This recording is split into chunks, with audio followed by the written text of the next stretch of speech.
Bismillahirrahmanirrahim. Assalamualaikum warahmatullahi wabarakatuh. Alhamdulillah wa syukurillah, la haula wa la quwata illa billah. Allahumma sholli ala Muhammad wa ala ali Muhammad. Rabbi shrah li sadri wa yassir li amri wahlul 'uqdatam min lisani yafqahu qawli. Amin. Anak-anakku semua yang insya Allah dirahmati oleh Allah dan pemirsa PK TV yang berbahagia. Dalam kesempatan ini, Ustazah akan menyampaikan kultum terkait dengan puasa yang berkualitas. Allah Subhanahu wa Ta'ala berfirman dalam Al-Quran yang artinya, dan janganlah sekali-kali kebencian kamu terhadap suatu kaum mendorong kamu untuk berlaku tidak adil. Berlaku adillah karena adil lebih dekat kepada takwa. Dan bertakwalah kepada Allah karena sesungguhnya Allah mengetahui apa yang kalian kerjakan. Quran Surat Al-Ma'idah ayat 8. Anak-anakku semua, ketika kita menjalankan ibadah puasa, kita dituntut untuk memahami secara benar maksud dan tujuan diperintahkannya puasa.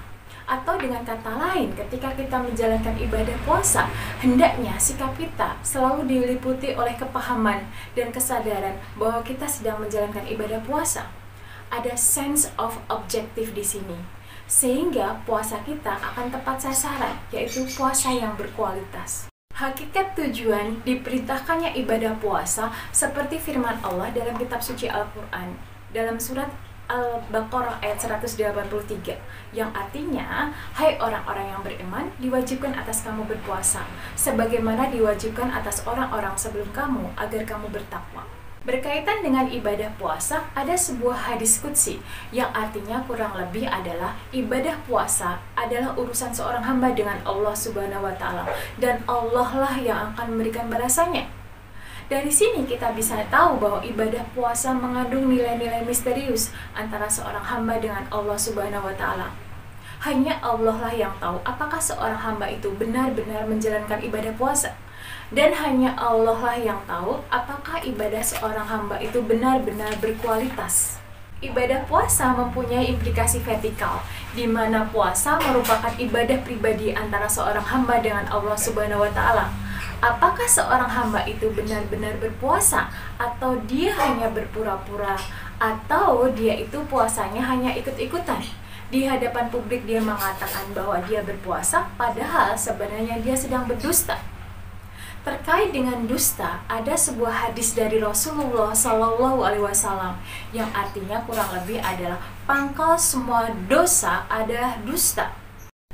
Berkenaan dengan problem dusta ini, ada semacam gambaran karikatural pada zaman Rasulullah Shallallahu Alaihi Wasallam. Ada seorang Arab Badui yang ingin memeluk agama Islam. Kemudian dia menghadap Rasulullah Shallallahu Alaihi Wasallam. Dia ingin mendapatkan banyak nasihat dari beliau. Dia menceritakan dengan jujur dan tidak berdusta apa yang pernah dia lakukan selama ini.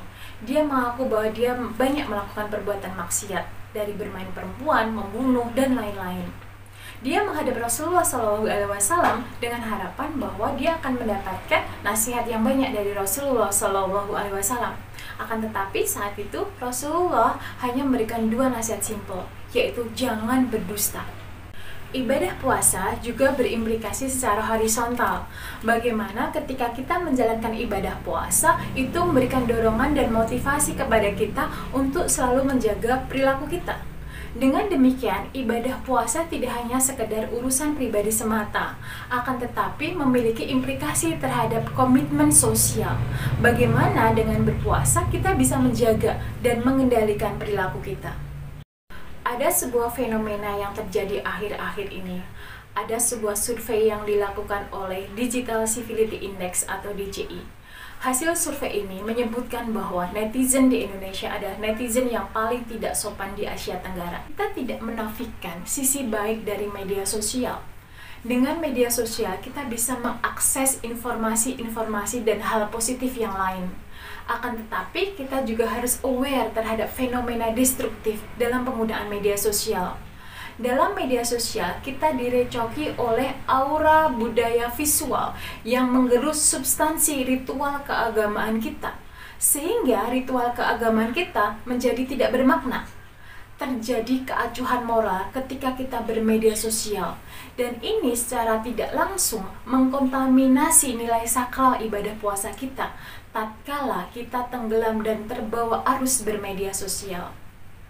Anak-anakku semua, semoga momen ibadah puasa tahun ini bisa meningkatkan derajat kita dan menjadikan puasa kita menjadi puasa yang berkualitas, sehingga kita bisa mencapai tujuan dari diperintahkannya puasa, yaitu menjadi hamba yang bertakwa.